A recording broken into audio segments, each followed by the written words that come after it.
नमस्कार साथियों, मैं शोभित भारद्वाज स्वागत करता हूं आपका आपके अपने favourite YouTube channel exam with Arihant पर। उम्मीद है आप सभी लोग स्वस्थ होंगे और मस्त होंगे।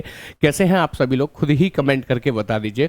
जैसे कि आपको पता है कि ये करो तैयारी जीत की एक श्रृंखला है जो अरिहंत के द्वारा स्टार्ट की गई है। उसी के अंतर्गत अलग अलग टीचर्स अलग अलग सब्जेक्ट के अलग अलग टॉपिक्स के कॉन्सेप्ट आपके साथ डिस्कस कर रहे हैं। और मेरी भी आपने एक लास्ट वीडियो देखी होगी और जो कि रिलेटेड थी इंग्लिश अल्फ़ाबेट टेस्ट से। अब जो टॉपिक है आज की क्लास में हमारे पास वो है रक्त संबंध, जैसा कि आप मेरे पीछे देख भी सकते हैं, जिसे इंग्लिश में कहते हैं ब्लड रिलेशन। मजाक में कह देते हैं खून खराबे वाले रिश्ते। जी हाँ, मजाक में ही कहते हैं, वैसे ऐसा नहीं होता है। प्रॉब्लम क्या है कि स्टूडेंट्स इसे पढ़ भी लेते हैं, उसके बाद भी समझ नहीं आता, समझ आता है तो कन्फ्यूजन बना रहता है कि आखिर कैसे किससे किसका संबंध पूछा है। ये बहुत सारी समस्याएं होती हैं। तो आज की क्लास में मैं कोशिश करूंगा ये सारे कन्फ्यूजन्स को दूर करने की, ये कन्फ्यूजन दूर हो जाए। और साथ ही साथ मेन बात पता है क्या है कि आज की क्लास में हम वो तरीके, वो शॉर्ट ट्रिक सीखेंगे जिसमें आपको पेन, इसका मतलब ये वाला पेन उठाने की आपको जरूरत नहीं होगी। जी हाँ, थिंक विदाउट इंक, बिना इंक के आप सीधे सीधे सवाल के जवाब देने के लिए तैयार हो जाएंगे। लेकिन किसी भी चीज तक यानी कि शॉर्ट ट्रिक तक पहुंचने के लिए पहले कॉन्सेप्ट का होना बहुत जरूरी है। तो एक बार पहले कॉन्सेप्ट समझते हैं ब्लड रिलेशन का, उसके बाद जाकर ट्रिक की बात करेंगे। चलिए, तो सबसे पहले कॉन्सेप्ट को समझने की कोशिश करें तो कॉन्सेप्ट क्या कहता है कि ब्लड रिलेशन में आपके जो क्वेश्चंस बनते हैं, ब्लड रिलेशन में आपके जो क्वेश्चंस बनते हैं वो बेसिकली चार टाइप के बनते हैं। बेसिकली चार टाइप के बनते हैं। पहला टाइप जो होता है वो होता है पजल टाइप। पजल टाइप कैसा होता है, इसे हिंदी में कहते हैं पहेली नुमा। अब पहेली नुमा का तात्पर्य हुआ जहां पर इंफॉर्मेशन ऐसी कुछ दी जाती है कि ए बी का भाई है, सी डी की बहन है, एंड सो ऑन, इस तरीके से इंफॉर्मेशन दी जाती है। दूसरा जो टाइप आता है इसमें ये होता है इक्वेशन बेस्ड, यानी कि समीकरण पर आधारित। समीकरण पर आधारित सवाल कैसे होते हैं, तो समीकरण पर आधारित सवाल ऐसे होते हैं कि आपसे कहेगा a plus B minus C multiply with D, एक समीकरण इक्वेशन दे रखी है और आपसे पूछ लेगा बताएं a का d से क्या संबंध है या c का a से क्या संबंध है। किसी से भी संबंध पूछा जा सकता है। तो यही वो टाइप है जिसमें सबसे ज्यादा प्रॉब्लम आती है स्टूडेंट्स को कि सर फैमिली ट्री नहीं बन पाती। पहली बात तो बन भी जाती है तो टाइम बहुत वेस्ट होता है, उसके बाद कभी कभार गलती भी हो जाती है। तो कुछ भी नहीं होगा, चिंता मत करिए। मैं इस वाले टाइप की तो ऐसी ट्रिक बताऊंगा आपको, आप जुड़े रहिएगा बस वीडियो के साथ। ऐसी ट्रिक बताऊंगा कि आपको पेन उठाने की जरूरत ही नहीं पड़ेगी, डायरेक्ट बता देंगे एडी का मामा लगता है। जी हाँ, ऐसे ही बता देंगे, डोंट वरी। आते हैं तीसरे टाइप पर। इसका जो तीसरा टाइप है ये है आपका इंट्रोडक्शन टाइप, यानी कि परिचय करवाने वाला। शायद शुरू में मैंने आपको चार टाइप बोल दिए थे गलती से, ये है परिचय करवाने वाला टाइप। एक्चुअली ब्लड रिलेशन में केवल और केवल ये तीन ही टाइप के सवाल आते हैं और हमारी कोशिश रहेगी सारे ही सवालों को हम बिना पेन के सॉल्व करें, लेकिन कॉन्सेप्ट जानने के बाद। अभी कॉन्सेप्ट क्या कहता है, कॉन्सेप्ट कहता है कि टाइप कोई सा भी हो, टाइप कोई सा भी हो, लेकिन आपको एक फैमिली ट्री बनानी आनी चाहिए। ये फैमिली ट्री क्या होती है और कैसी होती है, चलिए इस बात को समझते हैं कि फैमिली ट्री क्या होती है और कैसी होती है। याद रखें कि जब भी हम एक मेल मेंबर की बात करेंगे यानी कि पुरुष की बात करेंगे तो हम हमेशा उसको एक बॉक्स के अंदर बंद करके रखेंगे। यानी कि मेल है यानी कि पुरुष है, पुरुष है तो किस में बंद होगा, बॉक्स में बंद होगा। इस बात का ख्याल रखिएगा, हमेशा उसे बॉक्स में बंद करके रखना है। ऐसे ही हम किसी फीमेल मेंबर की बात करेंगे, उसे हमेशा एक सर्कल के अंदर बंद करके रखेंगे। फीमेल है, स्त्री है, तो वह सर्कल के अंदर बंद होगी, ये उसकी पहचान है, याद रखिएगा इस बात का। यदि इस मेल का एक भाई है जिसका नाम है एच, भाई है तो पुरुष है, तो इसको भी बॉक्स में ही बंद करना होगा। और भाई भाई के रिलेशन को दिखाने के लिए इन दोनों को हम ये जोकर कैप पहना देते हैं, यानी कि शंकु आकार की टोपी पहना देते हैं। ये बच्चे जो बर्थडे पर पहनते हैं ना तिकोनी टोपी, वही वाली टोपी की बात कर रहा हूं। ये हमें बताती है ये दोनों आपस में कौन है, भाई भाई हैं। इसी प्रकार इस फीमेल की एक बहन है जिसका नाम है जी, बहन है तो स्त्री है, स्त्री है तो सर्कल में बंद होगी। और बहन बहन के रिलेशन को दिखाने के लिए भी हम ये शंकु आकार की टोपी पहना देते हैं। इन दोनों बहनों का एक भाई है जिसका नाम है एल। भाई है तो पुरुष है तो बॉक्स में बंद होगा, और बहन भाई के रिलेशन को दिखाने के लिए भी हम इनको शंकु आकार की टोपी पहना देते हैं। इन शॉर्ट, भाई भाई का रिलेशन दिखाना हो, बहन बहन का रिलेशन दिखाना हो, या बहन भाई का रिलेशन दिखाना हो, कैसे दिखाएंगे? ये जोकर कैप या शंकु आकार की टोपी पहनाकर दिखाएंगे। ये इनकी पहचान है, ये भाई बहन है। यदि ये मेल इस फीमेल से शादी कर ले तो ये हो जाएंगे पति पत्नी, और पति पत्नी के बीच कुछ सालों के बाद तलवारें तो खिंची जाती हैं शादी के बाद। अरे मजाक कर रहा हूं, अभी कई लोगों की आप में से शादी नहीं हुई होगी तो डर जाएंगे। यानी कि यह है रिवर्सिबल एरो, ये बताता है कि ये दोनों आपस में कौन है? हस्बैंड वाइफ है, पति पत्नी है। जी हाँ, जब तक कि मैं एक पीढ़ी की बात करता हूं, मैं सभी को एक ही लाइन में दिखा लेता हुआ जाऊंगा, ना किसी को ऊपर ले जाना है और ना ही किसी को नीचे। पीढ़ी की बात से सबसे पहले हमें यह समझना चाहिए कि पीढ़ी होती क्या है। कई बार हम पूछते हैं कि ये पति और पत्नी है, क्या ये एक ही पीढ़ी के हैं? तो बच्चे कह देते हैं सर ये एक ही पीढ़ी के नहीं है, अलग अलग पीढ़ी के हैं। क्योंकि कई लोगों का ये मानना है कि पत्नी दूसरे घर से आई है इसलिए दूसरी पीढ़ी की हो गई। अरे भाई एक बात बताओ, किसी की शादी 7वें घर में हो गई, पत्नी 7वें घर से ले आया तो 7वीं पीढ़ी की हो गई? नहीं, ऐसा नहीं है। घरों के बदलने से पीढ़ियां नहीं बदलती हैं, पीढ़ी बदलती है उम्र के एक बहुत बड़े पड़ाव से। इस बात को आप ऐसे समझिए, जिस पीढ़ी के हम सब लोग हैं, हम सब लोग, आप मैं सब लोग, क्या हमारे माता पिता हमारी ही वाली जनरेशन, हमारी ही वाली पीढ़ी के हैं? तो आप कहोगे नहीं सर वो तो पुरानी पीढ़ी के हैं। जिस पीढ़ी के हम सब लोग हैं, आप और हम, क्या हमारी जो संतान होगी, बच्चे होंगे, वो हमारी ही पीढ़ी के होंगे? आप कहोगे नहीं सर वो नई पीढ़ी के होंगे। जी हाँ, पीढ़ी का बदलाव ऐसे ही होता है, लगभग इतने बड़े गैप में होता है जितना कि माँ बाप और बच्चे की उम्र में होता है। तो ध्यान रखिएगा, पति और पत्नी समान पीढ़ी के लोग हैं। पति का भाई हो या पत्नी की बहन हो या पत्नी का भाई हो, ये लगभग समान उम्र के लोग हैं, इसलिए इनको एक ही लाइन में दिखाया गया है। ये बात आपको समझ में आ गई? पीढ़ी कैसे बदलती है? किस मेल और फीमेल की 2 संतान हुई, एक का नाम था ए जो कि एक लड़का था, एक का नाम था बी जो कि एक लड़की थी। ये संतान हैं, बच्चे हैं, इसलिए हमने उनको इस पीढ़ी से नीचे ले जाकर दिखाया, जिससे साफ साफ पहचान में आए कि ए और बी बच्चे हैं किसके? एम और एफ के।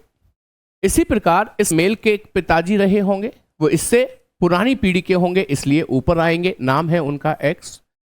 अभी पिताजी हैं तो सामने माताजी भी तलवार लेकर जरूर खड़ी होंगी, नाम है उनका वाई। इनके भी पिताजी होंगे तो और ऊपर जाएंगे, उनके भी पिताजी होंगे तो बहुत ऊपर जाएंगे। अब कहाँ जीवित रहेंगे? कितनी पीढ़ी जीवित रखें बताइए? 1 2 3 4 पीढ़ी तो जीवित है ही है। तो कहने का तात्पर्य यह है कि यदि पिता हैं तो ऊपर वाली पीढ़ी में, बच्चे हैं तो नीचे वाली पीढ़ी में, इस प्रकार से हमको उन्हें दिखाना होता है। ठीक है, पीढ़ियों का परिवर्तन करना जरूरी है, नहीं तो पहचान में ही नहीं आएगा बाप बेटे हैं या भाई भाई। मान लीजिए ये ए को मैंने, एम की संतान है ना, एम और एफ की संतान है ना ए और बी, मैंने इनको नीचे बिठा दिया है, समझ में आ रहा है? बच्चे हैं। मान लीजिए मैंने ए को एम के बगल में बिठा दिया होता तो ये अपने पापा के गले में हाथ डाल लेता, पहचान में ही नहीं आता कि बाप बेटे हैं या भाई भाई हैं। तो पहचान जरूरी है। आप बच्चे हो इसलिए नीचे रहिए, पिता हैं तो ऊपर रहिए, सम्माननीय है। उनके भी पिता हैं तो और ऊपर रहिए, सम्माननीय है। तो ये इसको याद करने का एक तरीका हो सकता है। तो चलिए, हर टाइप के सवाल के लिए आपको ये फैमिली ट्री बनानी पड़ेगी, आप सीख गए होंगे। जब ये फैमिली ट्री बन जाती है तब सवाल ये उठता है कि ए का एम से क्या संबंध है। ध्यान दीजिएगा, मैंने कहा how is A related to M, तो आपको कहना है ए का एम से क्या संबंध है। ये पूछा जाए तो ए पुत्र है किसका? एम का। ए पुत्र है किसका? एम का। और जब मैं ये पूछूं कि एम का ए से क्या संबंध है तो आप कहेंगे एम पिता है किसका? ए का। जब मैं आपसे पूछूं एम और ए का आपस में क्या संबंध है तो आप आंसर देंगे पिता पुत्र का संबंध है।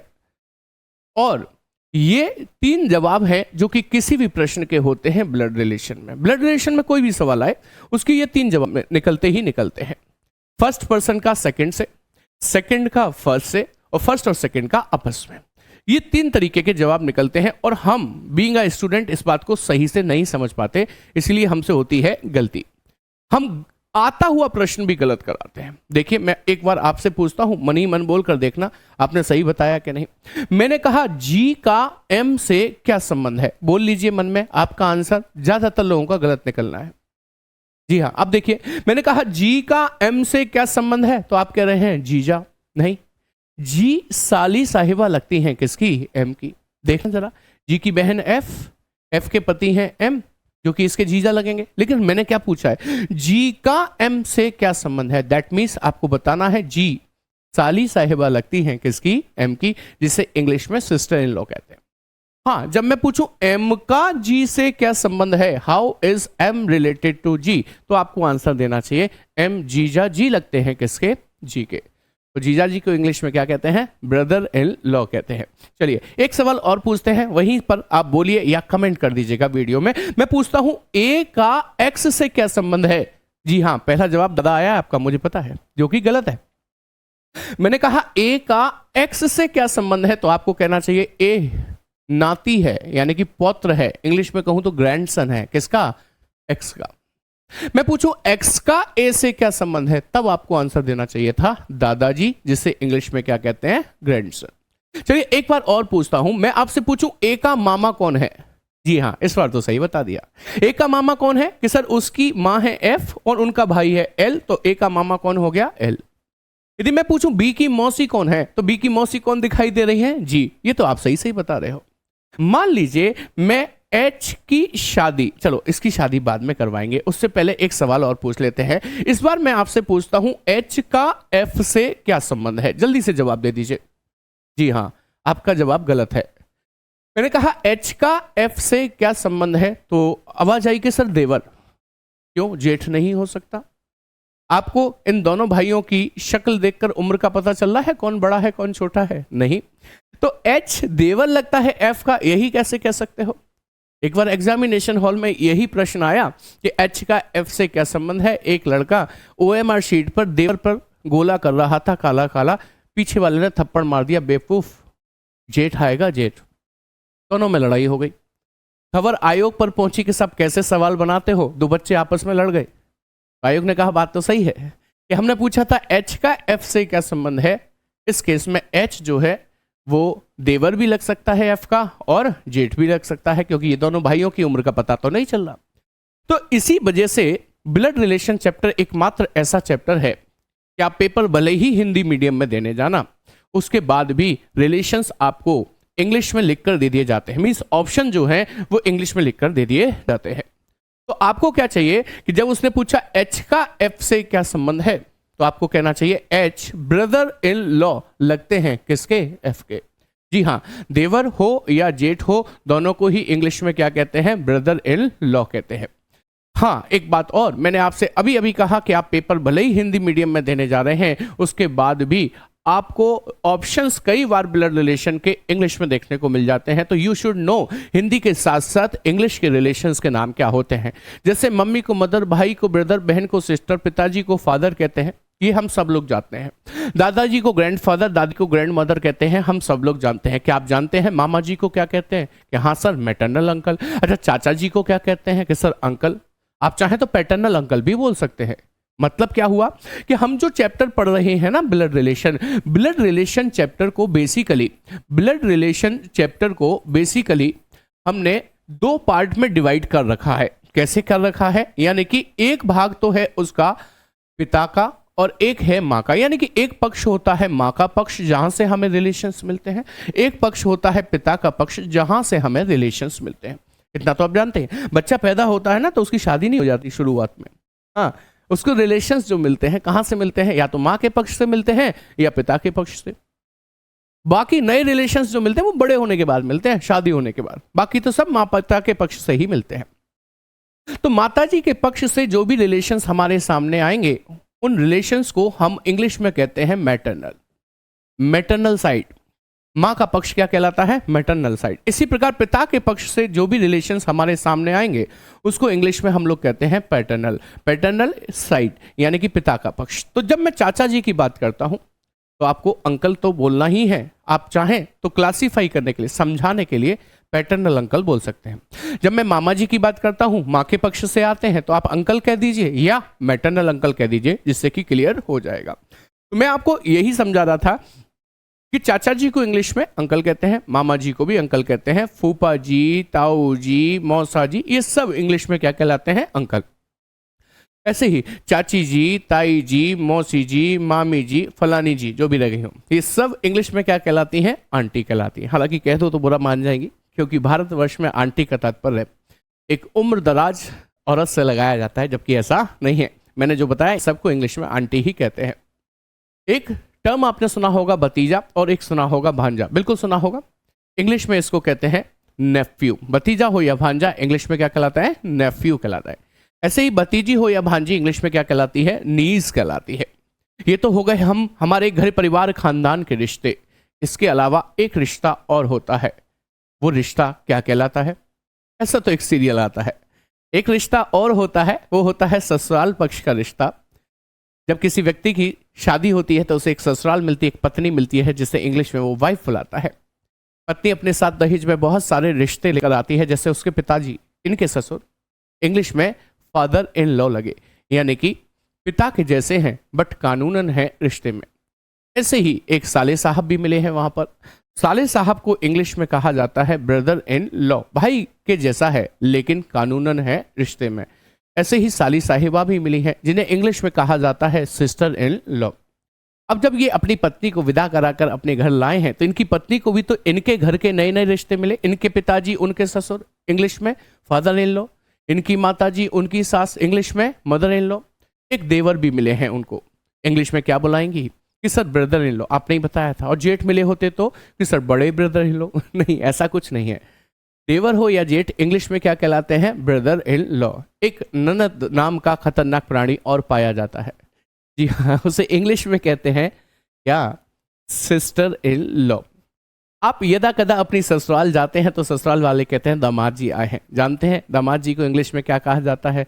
सन इन लॉ। बेटे के जैसा है लेकिन कानूनन है रिश्ते में। मुझे इंग्लिश पढ़ाने का कोई शौक नहीं है, मैं सिर्फ इसलिए बता रहा हूं कि मेरे चैप्टर में विकल्प आपको इस तरीके के देखने को मिल जाएंगे। तो आप तैयार रहिए, आपको हिंदी के साथ साथ इंग्लिश के रिलेशंस भी पता होने चाहिए। चलिए मैं पीछे लेकर जाता हूं आपको। मुझे बताइए, क्या ये फैमिली ट्री आपको अच्छी तरीके से समझ में आ चुकी है?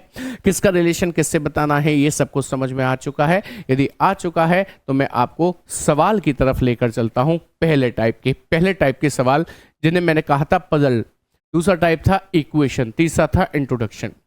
देखो, जो पहले टाइप का सवाल है उसमें हमको पेन उठाना पड़ेगा, हम फैमिली ट्री बनाएंगे। लेकिन दूसरे टाइप के लिए कोई पेन नहीं उठाना, तीसरे टाइप के लिए कोई पेन नहीं उठाना, बिल्कुल डायरेक्ट जवाब देना शुरू करेंगे। चलिए पहले टाइप में पेन उठा लेते हैं, थोड़ा सा समझ लेते हैं। आइए देखिएगा पहला सवाल क्या कहता है। पहला सवाल ये है आपकी स्क्रीन पर, जो कि कहता है वाई एक पुरुष है। तो आप वाई लिखिए, और पुरुष है तो बॉक्स में बंद कर दीजिए।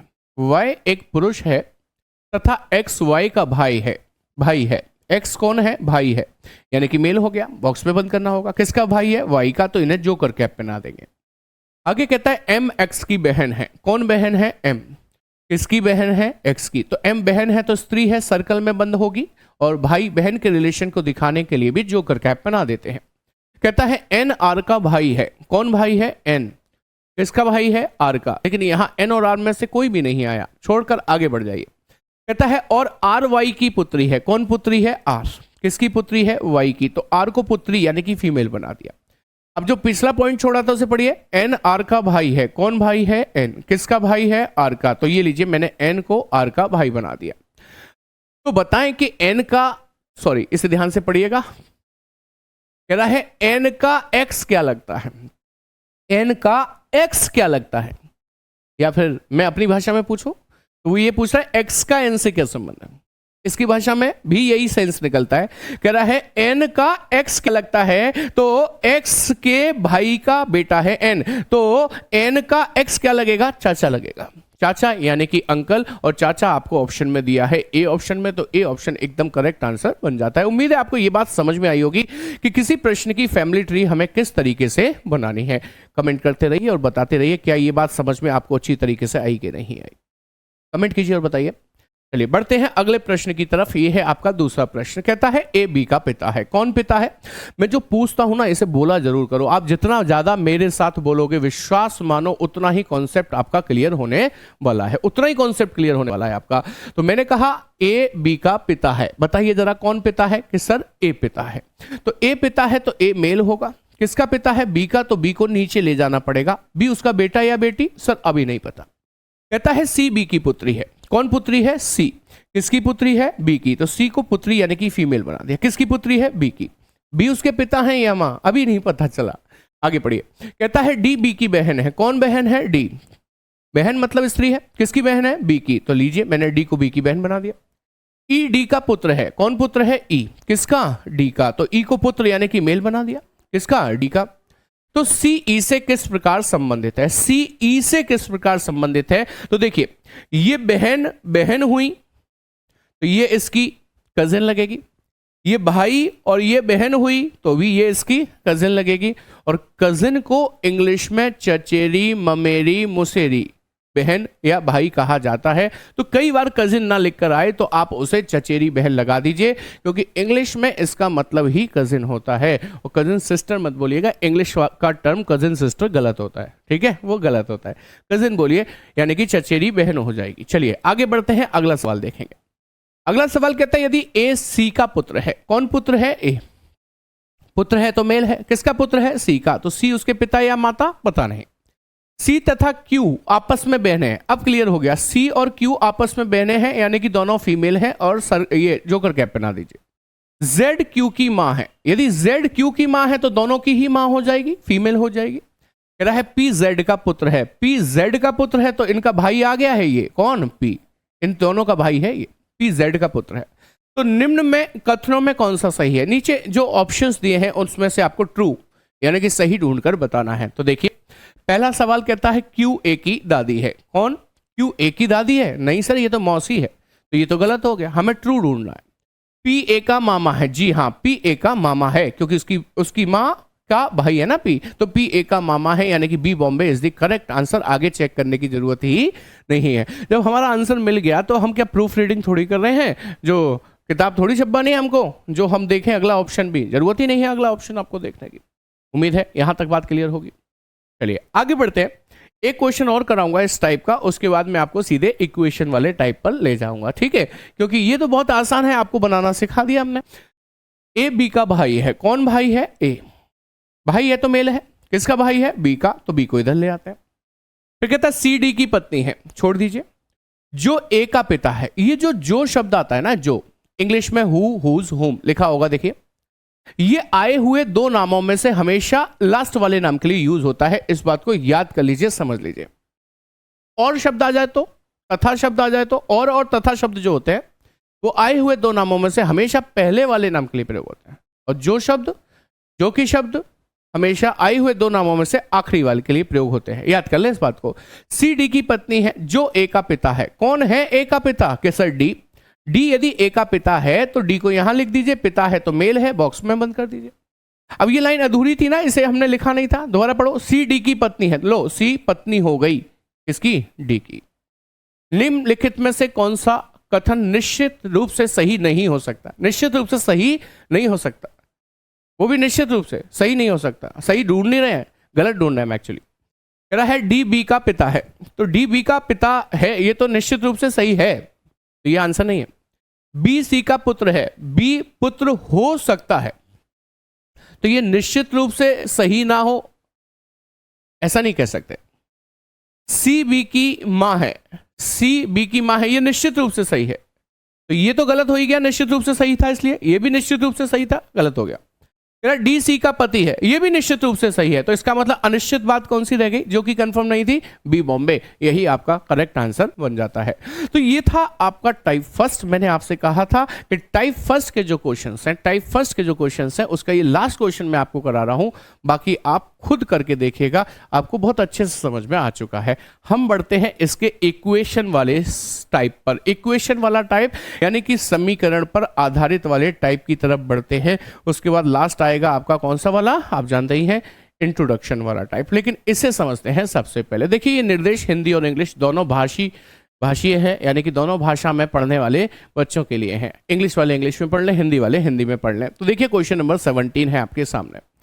कहता है $P का अर्थ है पी क्यू की माता है, मीन्स माँ है। P#Q का अर्थ है पी क्यू का पिता है। P@Q का अर्थ है पी क्यू का पति है। P% का अर्थ है पी क्यू की बेटी है। तो उसके बाद एक इक्वेशन उसने यहां पर दे दी है, ये वाली इक्वेशन आपको दिखाई दे रही होगी। मैं ऊपर दिखा दूं इस इक्वेशन को, यहां पर ये आपको दिखाई दे रही होगी। और आपसे पूछ लिया है how is P related to T। Hindi में पढ़ लें, P T से कैसे संबंधित है, मतलब P का T से क्या संबंध है, ये पूछ लिया है।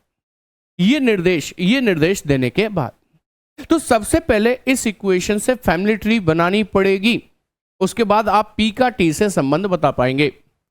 मैंने कहा था कि पेन नहीं उठाना, आप कह रहे हो सर फैमिली ट्री बनानी पड़ेगी। तो एक बार एटलीस्ट कॉन्सेप्ट तो सीख ही लो, उसके बाद नहीं उठाएंगे पेन, उसके बाद डायरेक्ट आंसर दे दिया करेंगे। क्यों भाई, सही बात है कि नहीं? कॉन्सेप्ट तो आना ही चाहिए, क्योंकि शॉर्ट ट्रिक तो मैंने कहा है कई बार कि बेवफा टाइप की होती है। कभी वफा नहीं किया तो वफादार नहीं रही तो क्या होगा? चलिए आइए एक बार पहले कॉन्सेप्ट से समझते हैं, उसके बाद ट्रिक से। तो आपको क्या करना है, समीकरण में से P सबसे पहला है तो इसको सबसे पहले लिख लीजिए, P को। @ का मतलब आप देखिए क्या दे रखा है, तो उसने कहा P is husband of Q, यानी कि @ का मतलब है हस्बैंड, तो P हस्बैंड होगा, यानी कि P पति होगा। किसका पति होगा? अगले वाले व्यक्ति Q का। Q के बाद डॉलर का मतलब है मदर, यानी कि माँ। तो कौन माँ होगी? Q माँ होगी। किसकी माँ होगी? अगले वाले व्यक्ति यानी कि M की। M के बाद है हैश, और हैश का मतलब दे रखा है फादर। कौन फादर होगा? M। किसका फादर होगा? कि सर अगले वाले व्यक्ति T का। आखिरी व्यक्ति रहा T, जिसका जेंडर क्लियर नहीं हुआ और ना ही होता है, एक या दो केस में होता है, वो थोड़ी देर में आपके सामने आ जाने वाले हैं। जनरली आखिरी व्यक्ति का जेंडर क्लियर नहीं होता है।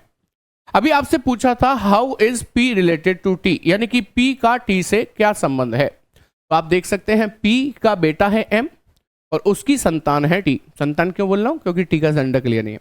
P का बेटा है M और उसकी संतान है T, तो P इसके दादाजी लगे कि नहीं लगे, ग्रैंडफादर लगे कि नहीं लगे? बिल्कुल। तो आपका आंसर आ गया ग्रैंडफादर, यानी कि बी बॉम्बे यहां लगा लीजिए या यहां लगा लीजिए, बात एक ही है। उम्मीद करता हूं ये सवाल आपको समझ में आ गया होगा। समझ में आया कि नहीं, कमेंट करके जरूर बताइएगा। वीडियो खत्म होने के बाद आप ये जरूर बताया करें कि आपको क्लास कैसी लगी है। देखो एक चीज मानो, आप जब टीचर को पसंद कर रहे हैं और अप्रिशिएट करना चाहते हैं तो एक बार छोटा सा कमेंट कर दिया करो और लाइक जरूर कर दिया करो, जिससे कि हमें भी प्रोत्साहन मिलता है आपके लिए अच्छा नया कंटेंट लाने के लिए। हाँ, एक चीज़ और, यदि अभी तक आपने इस चैनल को सब्सक्राइब नहीं किया है तो सब्सक्राइब कर लीजिए, सेशन को लाइक कर दीजिए और अपने सभी दोस्तों के साथ शेयर जरूर कर दीजिएगा। जी हाँ, डिस्क्रिप्शन में एक लिंक है जो कि आपका टेलीग्राम लिंक है, एग्जाम विद अरिहंत के नाम से ही है, लेकिन आपको तो लिंक पर क्लिक करना है डिस्क्रिप्शन में जाकर। जैसे ही आप उस टेलीग्राम चैनल के लिंक पर क्लिक करेंगे, मैं आपको लिख कर बता देता हूं, डिस्क्रिप्शन बॉक्स में जाएंगे और उसमें आपको एक लिंक मिलेगा। क्या मिलेगा? एक लिंक मिलेगा जो कि होगा टेलीग्राम चैनल का, ठीक है। उस चैनल का नाम आप जानते ही हैं, जो आपके इस चैनल का नाम है वही टेलीग्राम चैनल का भी नाम है, एग्जाम विद अरिहंत। ये आपके चैनल टेलीग्राम चैनल का नाम है। तो आपको कुछ नहीं करना है, इस लिंक पर जाकर जस्ट क्लिक करना है। जैसे ही आप इसे क्लिक करते हैं तो क्लिक करते ही आप रीडायरेक्ट हो जाएंगे टेलीग्राम पर और आप ज्वाइन कर जाएंगे ग्रुप में, चैनल पे।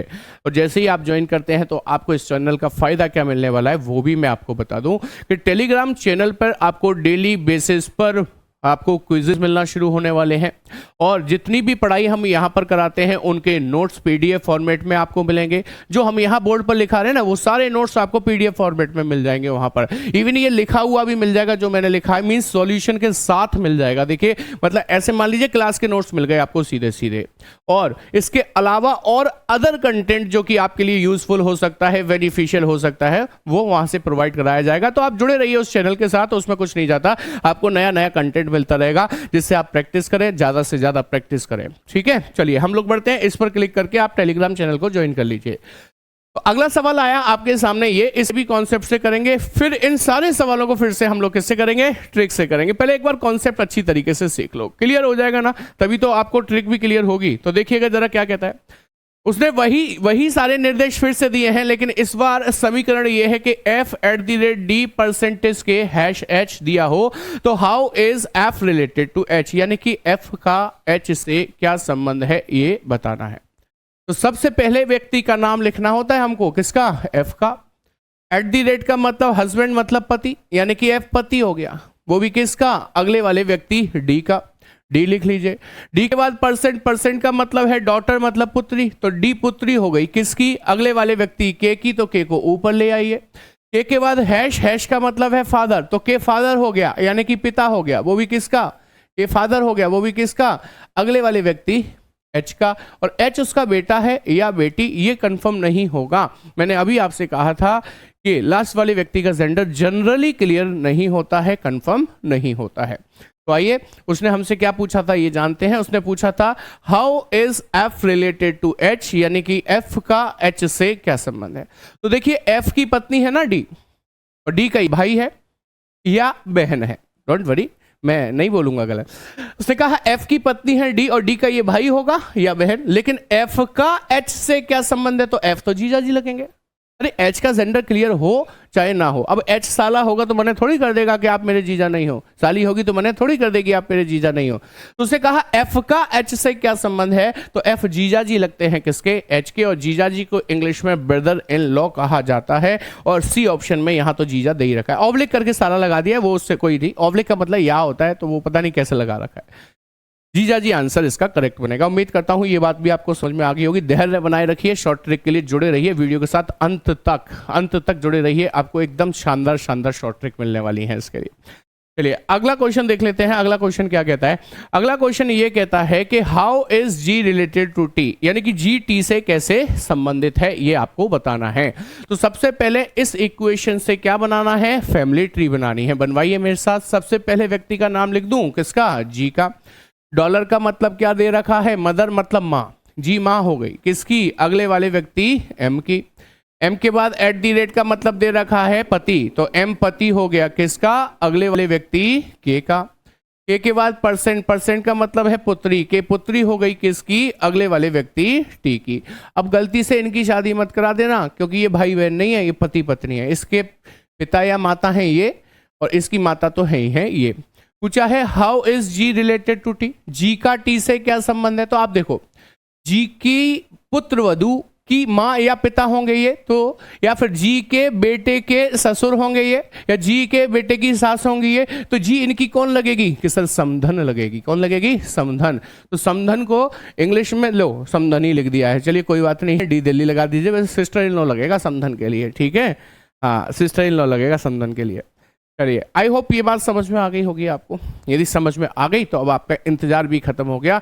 इन्हीं 3 प्रश्नों को शॉर्ट ट्रिक से सीखते हैं, और फिर से कहूंगा ऐसी शॉर्ट ट्रिक बस देखेंगे और आंसर दे देंगे, लेकिन उसकी एक शर्त है, बल्कि 2 शर्त हैं। 2 शर्त क्या है शॉर्ट ट्रिक को सिखाने की, आइए शर्त सुनो, और शर्त का पालन भी करो तभी बात बनेगी, शर्त का पालन भी करो तभी बात बनेगी। देखिएगा आंसर आपके सामने है, दादा है। समीकरण आपके सामने है ये वाला, कि इस समीकरण में बताना है पी का टी से क्या संबंध है। तो शॉर्ट ट्रिक की पहली शर्त ये कहती है कि पी ये है टी ये है, लेकिन आप हमेशा रिवर्स आएंगे, रिवर्स पीछे से आएंगे, पहली शर्त। दूसरी शर्त मेरी अपनी बनाई हुई है, वो ये है कि जो मैं पूछूंगा वो आपको बोलना पड़ेगा, नहीं बोलोगे तो नहीं सीखोगे, श्राप लगेगा। तो बोलिएगा जरूर, ठीक है। मैं क्या पूछूंगा आप मन ही मन बोलते रहिए, मुझे आपकी मन की आवाज सुनाई देती है। चलिए सबसे पीछे क्या लिखा है, बोला नहीं आपने, हाँ बिल्कुल अब सही है। सबसे पीछे लिखा है टी, टी के बाद है हैश, हैश का मतलब क्या है बताइए, पिता। पिता के बाद है डॉलर, डॉलर का मतलब क्या है, माँ। मेरे पिता की माँ मेरी कौन लगी, दादी। दादी के बाद है @ का मतलब है पति, तो मेरी दादी के पति मेरे कौन लगे, दादा, जिसे इंग्लिश में ग्रैंडफादर ही कहते हैं। लो आंसर आ गया, नो फैमिली ट्री रिक्वायर्ड। कोई फैमिली ट्री बनाने की जरूरत है ही नहीं, कोई फैमिली ट्री नहीं बनानी है। चलिए आइए दूसरे सवाल पर। दूसरे सवाल का आंसर भी आपके सामने टिक तो था ही, कहाँ है ये रहा। उसने पूछा है एफ का एच से क्या संबंध है। How is F related to H. यदि आप कह रहे हो सर इंग्लिश में पढ़ा रहे हो तो मैं इंग्लिश हिंदी दोनों लिखे हूं, लो हिंदी में बता देता हूं। इस वक्त रिवर्स आना है, मेरे साथ बोलिए। एच के बाद क्या है, हैश। हैश का मतलब क्या है, पिता। पिता के बाद परसेंट। परसेंट का मतलब बेटी। मेरे पिता की बेटी मेरी कौन लगी, पुत्री। पुत्री के बाद एट द रेट का मतलब है पति। मेरी पुत्री का पति मेरा कौन लगेगा, दामाद लगेगा। क्या हो गया ये, गलत कैसे आ गया। एक मिनट रुकें, देख लेते हैं दोबारा। मैंने कहीं इसकी फैमिली ट्री तो गलत नहीं बना दी थी। एफ एच से कैसे संबंधित है, तो हैश का मतलब हुआ पिता के बाद परसेंट पुत्री, पुत्री के बाद पति, पुत्री का पति, दामादी तो लगेगा। फैमिली ट्री शायद मैंने इसकी गलत बनाई है क्या, देख लेता हूँ। एफ के बाद एट द रेट का मतलब पति, डी के बाद परसेंट। अच्छा डी पुत्री है, डी पुत्री है किसकी, के के बाद हैश का मतलब फादर, ये इसका हो गया। How is F related to H. अरे एफ जो है एच का जीजा ही तो लगेगा, जीजा ही तो लगेगा। हैश का मतलब हुआ पिता, पिता के बाद परसेंट का मतलब हुआ बेटी। मेरे पिता की बेटी मेरी बहन, ओ सॉरी, मेरे पिता की बेटी मेरी बहन। बहन के बाद एट द रेट का मतलब पति। मेरी बहन का पति मेरे कौन हुए, जीजा। चलिए सही है, करेक्ट आ गया। मैं शायद कुछ गलत बोल गया था लास्ट। चलिए उम्मीद करता हूँ ये बात भी आपको समझ में आ गई होगी। क्लियर है कि नहीं, ये जरूर बताइएगा। चलिए बढ़ते हैं अगले सवाल की तरफ। ये है अगला सवाल आपके सामने। इसमें पूछा था जी का टी से क्या संबंध है। आंसर आपके पास है ही क्या, समधन। तो पहली शर्त रिवर्स आना है, दूसरी शर्त आपको मेरे साथ बोलना है, और दूसरी शर्त को ही आप नहीं मानते हो। पहली मेरे को लिखनी होती है तो मान जाते हो, दूसरी आपको बोलनी होती है इसलिए आप नहीं मानते हो। नहीं बोलोगे नहीं सीखोगे, मैं ये अंत में आपसे कह रहा हूं। मेरे साथ बोलना पड़ेगा। टी लिखा है, टी के बाद है परसेंट। परसेंट का मतलब क्या है, डॉटर मतलब पुत्री। पुत्री के बाद एट द रेट का मतलब क्या है, हस्बैंड मतलब पति। मेरी पुत्री का पति मेरा दामाद लगेगा। दामाद के बाद डॉलर का मतलब क्या है, माँ। तो मेरे दामाद की माँ, मेरे दामाद की माँ मेरी समधन लगेगी, और समधन ही आपका ऑप्शन भी था, डी दिल्ली एकदम करेक्ट आंसर बन जाता है। समझ में आ गई बात क्या नहीं आ गई। तो तीनों सवाल आपके शॉर्ट ट्रिक से सॉल्व हो गए। तो मैं अगले सवाल आपसे सॉल्व करवाऊंगा। चलिए देखिएगा अगला सवाल क्या कहता है। ये थोड़ा सा डिफरेंट है। क्या है सवाल, देखिएगा। सवाल ये कहता है कि ये निर्देश दे रखे हैं, फिर समीकरण है m percent n at the rate p question mark r। कह रहा है यदि m r की बहन है तो प्रश्नवाचक चिन्ह की जगह कौन सा चिन्ह आएगा। मतलब यहां पर कोई चिन्ह आए जिससे कि m r की कौन बन जाए, बहन बन जाए। तो चलिए एक बात बताना, m को r की बहन बनाना है तो आप सबसे पहले क्या लिखोगे कि सर m लिखेंगे। m के बाद परसेंट का मतलब क्या है, बेटी। तो कौन बेटी, m बेटी। और किसकी बेटी, कि सर n की। तो n को ऊपर ले आएंगे, यहां पर ले आएंगे। n के बाद क्या दे रखा है, एट द रेट का मतलब पति। तो कौन पति, n पति। और किसका पति होगा, अगले वाले व्यक्ति p का होगा। अब इसके बाद हम रुक गए क्योंकि क्वेश्चन मार्क है। हम क्या चाहते हैं, m r की बहन हो जाए। तो m r की बहन तब हो सकती है जब r इन्हीं की संतान हो जाए, यानी कि आखिरी वाले व्यक्ति P की संतान हो जाए। तो P को यदि हम पिता बना दें, P पिता हो जाए, यानी कि यहां पर मैं हैश लगा दूं तो आप क्या बोलोगे, P पिता है। पिता है किसका, R का। और यदि मैं मां बना दूं, यानी कि यहां पर मैं डॉलर लगा दूं तो P मां हो जाएगी किसकी, R की। तो R उसकी संतान हो जाएगी। यानी कि मेरा काम दोनों से चलने वाला है, हैश से भी और डॉलर से भी। तो ऐसा विकल्प देखकर बताइए जिससे एम आर की बहन हो जाए, एम आर की बहन हो जाए। इस पे दोनों ऑप्शन अलग अलग हैं, देखिएगा। यहां तक हमने इसको बना लिया, m लिखा, m के बाद परसेंट। परसेंट का मतलब है पुत्री, m पुत्री हो गई n की। एट द रेट का मतलब पति, n पति हो गया p का। p के बाद यहां पर क्वेश्चन मार्क है। मान लीजिए मैंने डॉलर रख दिया तो p माँ हो जाएगी, किसकी हो जाएगी, r की। और जैसे p r की माँ हुई तो क्या आप ये कह पाओगे m is a sister of r, m r की बहन है, बिल्कुल कह पाओगे। इसका मतलब हमारा काम डॉलर से चल रहा है। अच्छा मैंने यहाँ पर हैश रख दिया होता, यहाँ पर हैश रख दिया होता तो हैश का मतलब हो जाता क्या, पिता। तो क्या पिता हो सकता है, अच्छा हाँ पिता नहीं हो सकता ना, क्योंकि पिता तो ये रहे ऑलरेडी। ये तो पत्नी होनी है, फीमेल ही होनी है ना।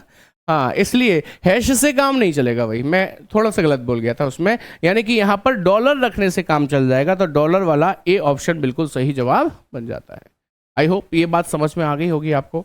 चलिए अगला सवाल ये है आपके सामने, जिसके निर्देश कुछ बदले बदले से लग रहे हैं मुझे कि वही है शायद वही है, लेकिन सवाल अलग है। क्या कहता है? कहता है कि ये निर्देश देने के बाद निम्नलिखित में से कौन ए डी की बहन है को दर्शाता है। यानी कि सवाल उल्टा हो गया, पहले समीकरण दिए जाते थे, ऑप्शंस पूछे जाते थे, समीकरण दिए जाते थे और रिश्ते पूछे जाते थे, एम का आर से क्या संबंध है, या लेट से ए का डी से क्या संबंध है। अब ए का डी से क्या संबंध है पूछा नहीं जा रहा, बता दिया ए डी की बहन है, बता दिया। पूछ क्या लिया कि बताएं निम्न में से कौन सा समीकरण, कौन सी इक्वेशन इस बात की पुष्टि करेगी। तो ये क्वेश्चन हो गया ऑप्शन पर आधारित, एक एक ऑप्शन हमको चेक करना पड़ेगा, लेकिन घबराइए मत, हमारे पास तो शॉर्ट ट्रिक है ना। शॉर्ट ट्रिक कैसी कि हम बिना डायग्राम बनाए डायरेक्ट पीछे से जाकर ए डी की बहन है, मतलब ए ये है डी है, तो ऐसे करके चेक कर देंगे। सही बात है कि नहीं? चेक करके बताइए। आप पॉज कर लीजिए मेरी वीडियो को और चेक करके बताइए आपका आंसर क्या है, क्योंकि हम लाइव तो है नहीं, तो आप आसानी से देखकर बता सकते हैं पॉज करके। बस खत्म समय, आपने देख लिया होगा। आपने जिस तरीके से देखा उससे थोड़ा सा अलग है मेरा तरीका देखने का। क्या है चलिए आइए समझते हैं। मैं ये ज़्यादा नीचे चला गया इसलिए ऊपर करवा रहा हूँ। इंग्लिश हिंदी में कोई ज़्यादा भेद नहीं है, हिंदी इंग्लिश आपके सामने लिखी हुई है। उसने कहा निम्न में से कौन ये बताता है ए डी की बहन है। मैं आपसे पूछता हूँ हमें क्या बनाना है, ए डी की बहन है। आपसे पूछता हूँ कौन बहन है कि सर ए यदि बहन है और वो भी डी की, तो ए को फीमेल बनना चाहिए, तभी तो ए बहन बन पाएगी डी की। बस इतना दिमाग में रखिए, यदि ए को डी की बहन बनाना है तो ए को फीमेल होना पड़ेगा। तो आइए अपनी इक्वेशंस पे आते हैं। आप जहां जहां ए देखें और ए से अगला सिंबल देखें उसको सर्कल के अंदर बंद कर लीजिए। कि सर ऐसा क्यों? ऐसा इसलिए क्योंकि ये जो अगला वाला सिंबल होता है यही पिछले वाले व्यक्ति का जेंडर क्लियर करता है। ऐसा कैसे सर? आप ध्यान करो, हम फैमिली ट्री कैसे बनाते थे, ए लिखा, ए के बाद हैश, हैश का मतलब है पिता, तो पिता कौन होता था कि सर ए। किसका होता था कि सर बी का, तो इस हैश ने बी का थोड़ी ए का ही जेंडर क्लियर किया। तो याद रखना हमने ए लिया, ए से अगला चिन्ह लिया, क्योंकि अगला चिन्ह ए का ही जेंडर क्लियर करेगा। तो हमने देखा हैश, हैश ए का जेंडर क्लियर करेगा। हैश का मतलब क्या है? हैश का मतलब है पिता। पिता कभी किसी की बहन बनेंगे कि नहीं सर? भाई भले ही बन जाए, बहन नहीं बन सकते। @ का मतलब पति, पति कभी किसी की बहन बनेंगे? नहीं। % का मतलब पुत्री, पुत्री कभी किसी की बहन बन सकती है? हाँ ये तो बन सकती है, तो उसे होल्ड कर लीजिए। हैश का मतलब पिता, पिता कभी बहन बनेंगे? नहीं। हैश का मतलब पिता, पिता कभी बहन बनेंगे? नहीं। तो जो होल्ड किया था वही आपका आंसर है, आपको चेक भी करने की जरूरत नहीं है। ये लीजिए आंसर हो गया आपका सी, ए डी की बहन है। इसी में निकलेगा 100%। ये आपकी शॉर्ट ट्रिक थी। आप कहें तो पूरा चेक करा देता हूं। लो, आपको डी से ए तक रिवर्स जाना है। बोलिए डॉलर का मतलब क्या है? माँ, माँ के बाद @ का मतलब पति, माँ के पति पिता हुए, पिता के बाद % का मतलब पुत्री, पिता की पुत्री कौन हुई? बहन। तो लो ए बहन हो गई कि नहीं हो गई डी की। तो ये शॉर्ट ट्रिक्स हैं जिससे हमारा समय बचता है। मैंने आपसे क्लास के प्रारंभ में ही कहा था कि वीडियो के अंत तक आप मेरे साथ बने रहिएगा। आपको शानदार शानदार शॉर्ट ट्रिक बताने वाला हूं बिना पेन उठाए। अरे सर ये पेन उठाया तो था आपने एरो चलाने का, अरे इसे पेन उठाना नहीं कहते। मतलब बिना समय बर्बाद किए आप सेकंडों में प्रश्नों के जवाब दे सकते हैं। यदि आपको ट्रिक अच्छी लगी है तो अभी इसी वक्त इस वीडियो को अपने दोस्तों के साथ शेयर कर दीजिए। और एक बार फिर से याद दिला दूं आपको, यदि आपने हमारा टेलीग्राम चैनल को अभी तक ज्वाइन नहीं किया है तो डिस्क्रिप्शन में लिंक है, एग्जाम विद अरिहंत, लिंक पर क्लिक कीजिए, आप टेलीग्राम चैनल पर पहुंच जाएंगे और वहां पर आपको पीडीएफ नोट्स, ये वाले क्लास नोट्स जो मैं लिख रहा हूं विद सॉल्यूशन, आपको वहां पर प्रोवाइड होंगे। ठीक है, तो उसके साथ जुड़िए। चैनल को सब्सक्राइब नहीं किया तो करिए, लाइक नहीं किया है वीडियो को तो करिए और शेयर भी कर दीजिए। लेकिन ये मत सोचिए कि ये अंत में बोला जाता है, मैं अभी क्लास को कंटिन्यू रखे हूं, जुड़े रहिए मेरे साथ। आइए चलिए अगले प्रश्न की तरफ बढ़े। ये है अगला प्रश्न। अच्छा एक चीज और, जैसे इस प्रश्न में आपने देखा मैंने कहा कि ए से अगला चिन्ह सर्कल में बंद करो क्योंकि ये इसका जेंडर क्लियर करेगा। तो 4 विकल्प कट गए, एक बचा, आंसर बन गया। अब आप कहोगे सर आपकी साजिश है, आपने जानबूझकर ऐसे विकल्प रखे हैं, पेपर में थोड़ी ऐसा होता है। मैंने कहा पेपर में कैसा होता है कि सर मान लीजिए पेपर में 2 ऐसे आ गए, तो मतलब 5 में से 2 ऐसे आ गए जिसमें फीमेल जेंडर निकला, तो कोई बात नहीं, 3 तो कट ही गए। अब 2 में से कोई एक चेक कर लेना, वो सही हो गया तो अच्छी बात है, और गलत हो गया तो और अच्छी बात है, क्योंकि दूसरा बचा हुआ अपने आप सही हो जाएगा। बोलो सही बात है कि नहीं? कि सर मान लो 5 आ गए तो एक मजाक की बात बोलूं, मान लेना कि उस वर्ष शायद हमारा सिलेक्शन थोड़ा सा मुश्किल है, भगवान भी नहीं चाह रहा है। देखो ये कॉम्पिटेटिव एग्जाम है, कॉम्पिटेटिव एग्जाम में बड़े रणनीतिक क्वेश्चन होते हैं, बड़ी ही रणनीति से ही विकल्प बनाए जाते हैं, तो कहीं ना कहीं कुछ ना कुछ ट्रिक जरूर लग रही होती है। चलिए बढ़ते हैं आगे अगले सवाल की तरफ। ये है अगला सवाल। इसमें कहता है निम्नलिखित में से कौन CA का पौत्र है, इसको दर्शाता है। आपसे पूछता हूं क्या बोला है इसने? CA का पौत्र है, पोता है। कौन पोता है? C। यदि C पोता है तो C को मेल होना चाहिए कि नहीं होना चाहिए? कि हाँ सर।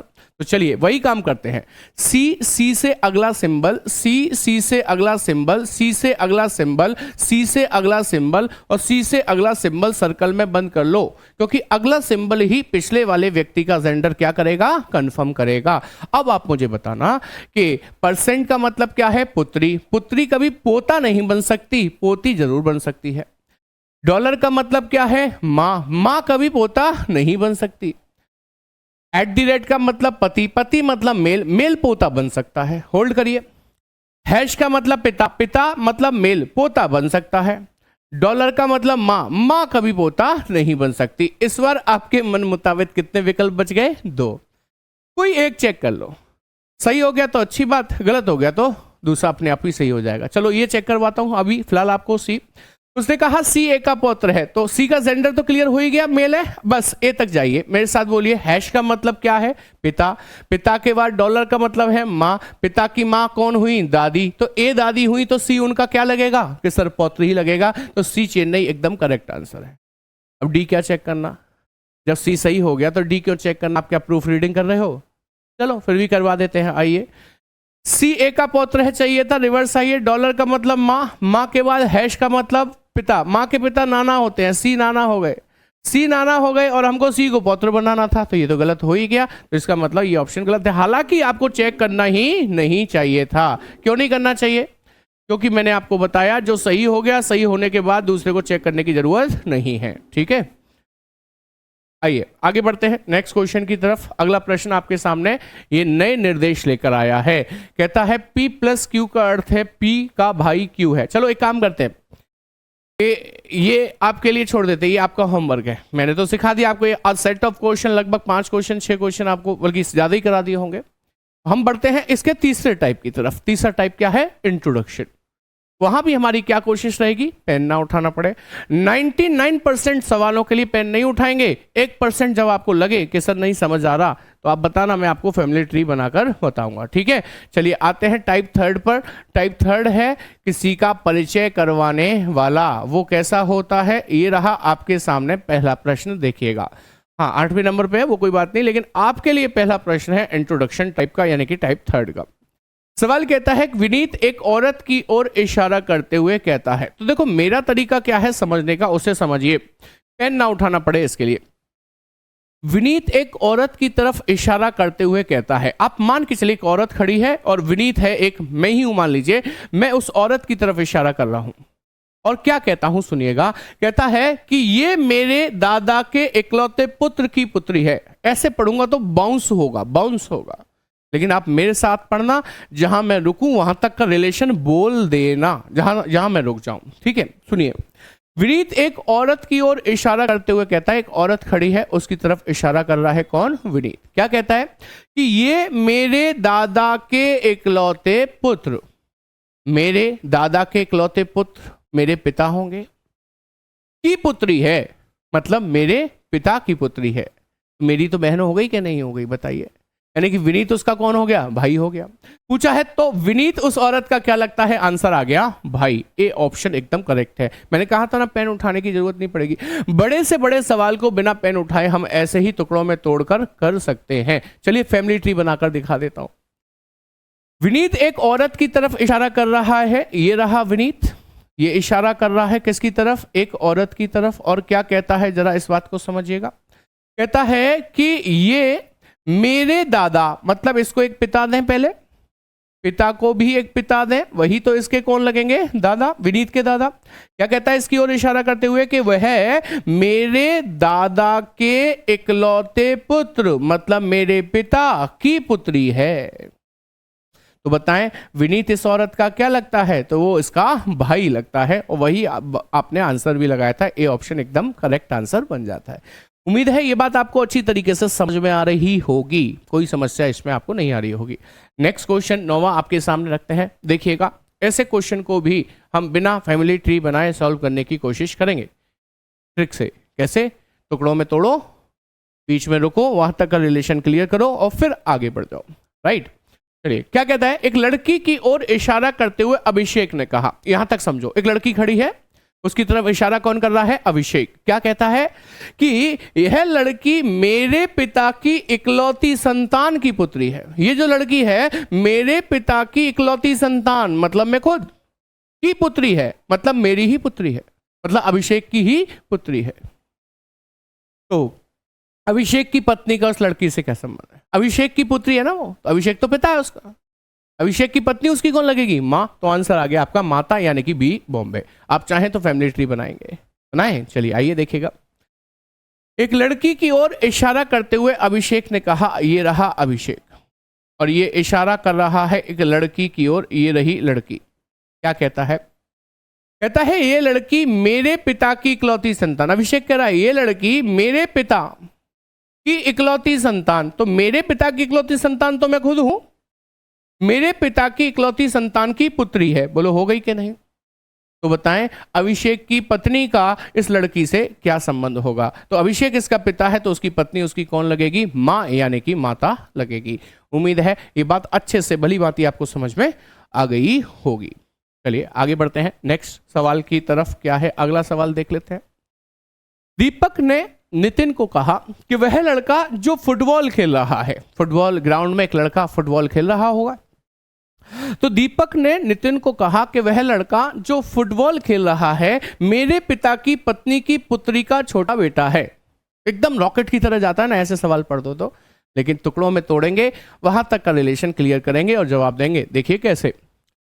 दीपक ने नितिन को कहा कि वह लड़का जो फुटबॉल खेल रहा है, जो फुटबॉल खेल रहा है वह मेरे पिता की पत्नी, मेरे पिता की पत्नी मेरी माँ की पुत्री, मेरी माँ की पुत्री मेरी कौन लगेगी, मेरी माँ की पुत्री मेरी लगेगी बहन का छोटा बेटा है। मेरी बहन का छोटा बेटा मेरा कौन लगेगा, भांजा। आंसर आ गया भांजा, यानी कि बी बॉम्बे एकदम करेक्ट आंसर बन जाता है। एक बार फिर से समझिए। दीपक ने नितिन को कहा कि वह लड़का जो फुटबॉल खेल रहा है वो मेरे पिता की पत्नी मतलब मेरी माँ की पुत्री मतलब मेरी बहन का छोटा बेटा है। मेरी बहन का छोटा बेटा मेरा कौन लगेगा, भांजा लगेगा। चलिए आप चाहते हैं कि मैं इसे बना दूं तो बना देता हूं, देखिएगा जरा। ये रहा कौन, दीपक। दीपक नितिन को बोल रहा है किसी लड़के के बारे में, तो नितिन तो कुछ नहीं है, सिर्फ सुनने वाला व्यक्ति है।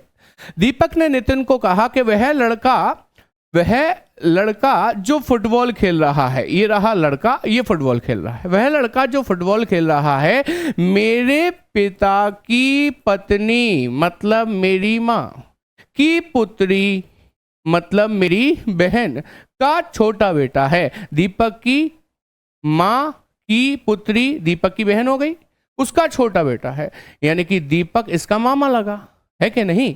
और ये लड़का दीपक का कौन लगा, भांजा लगा। यही पूछा है कि लड़का दीपक का क्या लगता है, आंसर देंगे भांजा, आंसर देंगे नेफ्यू। आई होप ये बात क्लियर होगी आपको बहुत अच्छी तरीके से। चलिए अगले सवाल को देख लेते हैं।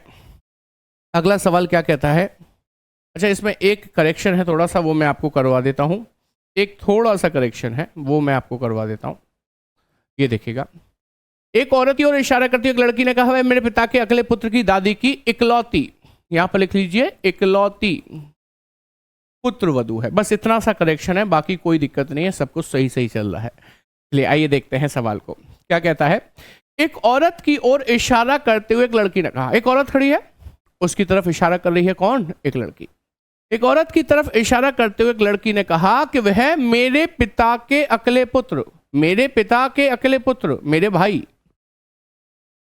की दादी मतलब मेरे भाई की दादी मतलब मेरी भी दादी की इकलौती पुत्रवधू है, और मेरी दादी की इकलौती पुत्रवधू मेरी माँ ही हो सकती है और कोई नहीं हो सकती। तो आंसर आएगा बी, बॉम्बे।